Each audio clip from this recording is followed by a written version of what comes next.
pessoal, tudo bom? Meu nome é Hugo e hoje eu vim responder uma dúvida muito frequente aqui na Sommer, que é como acender a lareira a álcool, né? É bem simples, né? Vamos lá. Primeira coisa, faz a abertura da lareira.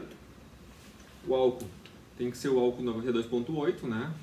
Aqui a gente tem um frasquinho de 500 ml.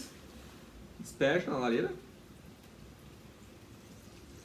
até a quantidade que tu quer. A lareira da Sommer tem um nível interno onde a gente consegue visualizar a quantidade de álcool, né? Eu vou colocar esses 500 ml todo porque essa lareira é de 1,5 litro. E como a gente vai ficar aqui o resto da tarde, vamos manter aquecido.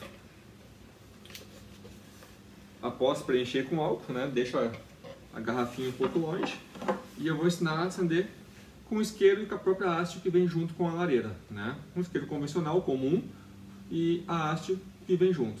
Se quiser, existem isqueiros alongados que pode ter uma haste flexível e poder acender a lareira, mas no nosso caso, bem prático. Faz uma mini tochinha e pronto. Ela está acesa. Pode ser que no vídeo não apareça, mas a lareira ela demora uns 10 a 15 minutos a começar a chama ficar amarela, né? Vou tentar botar aqui atrás, ó, já consegue ver que ela está acesa. Vou dar um close nela aqui para visualizar melhor. Lareira acesa, a demarcação que nós tínhamos comentado lá no fundo, ó, 1,5 litro de álcool, né?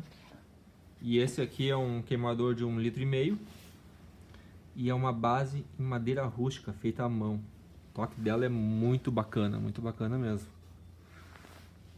E quem quiser conhecer, está disponível aqui no showroom da Sommer Lareiras Ecológicas.